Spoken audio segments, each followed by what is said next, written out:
3 സവോളയാണ് ഞാൻ എടുത്തിരിക്കുന്നത്. അപ്പം 3 സവോള ചെറുതായി കനം കുറഞ്ഞ് നമുക്ക് അരിഞ്ഞെടുക്കാം. അതിലേക്ക് കുറച്ച് ഉപ്പിട്ട് കൊടുക്കണം. കുറച്ച് മുളക് പൊടി, പച്ചമുളക് ഉള്ളവർക്ക് പച്ചമുളക് ഇട്ട് കൊടുക്കാം കേട്ടോ. 2 പച്ചമുളക് അരിഞ്ഞിട്ട് കൊടുക്കാം. അതിലേക്ക് കുറച്ച് പെരിഞ്ജീരകം ഇട്ട് കൊടുക്കണം. കുറച്ച് സോഡാപ്പൊടി, ഒരു നുള്ളു സോഡാപ്പൊടി.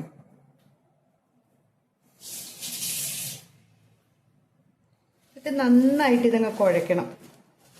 ഇപ്പൊ സവോളയ്ക്ക് സാധാരണ ഇതിനകത്ത് വെള്ളം ഉണ്ടല്ലോ, അങ്ങ് ഞെരടി പിഴിയണം. ഇങ്ങനെ ഞെരടി വെക്കണം. കുറച്ച്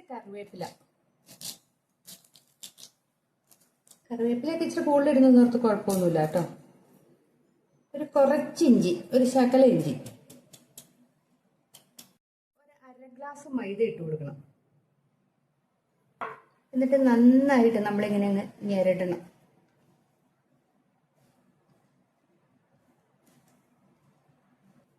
ഒരു ശകലം വെള്ളം തളിച്ചു കൊടുക്കണം. ഒരു ശകലം മതി, ഒത്തിരി ഒന്നും വേണ്ട കേട്ടോ.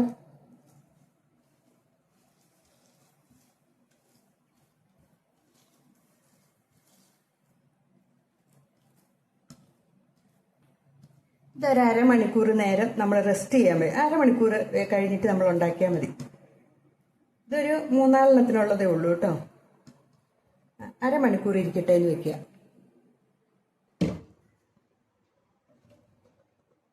എണ്ണ ഒന്ന് ചൂടായി കഴിഞ്ഞിട്ട് നമുക്ക് ഉള്ളിവട ഉണ്ടാക്കാം.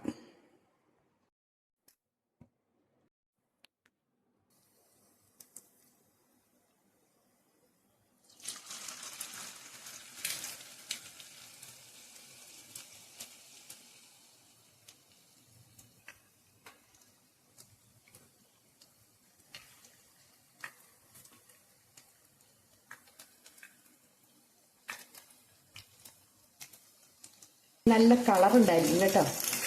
ഉണ്ടാക്കി വരുമ്പോൾ നല്ല കളറായിരിക്കും, നല്ല ചുമന്നിരിക്കും.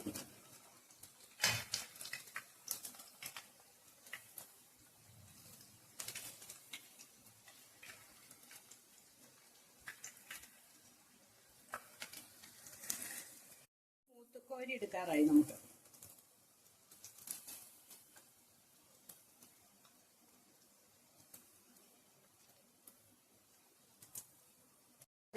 ഉള്ളിവട റെഡി ആയിട്ടുണ്ട് കേട്ടോ. 5 ഉള്ളിവടയേ ഉള്ളൂ.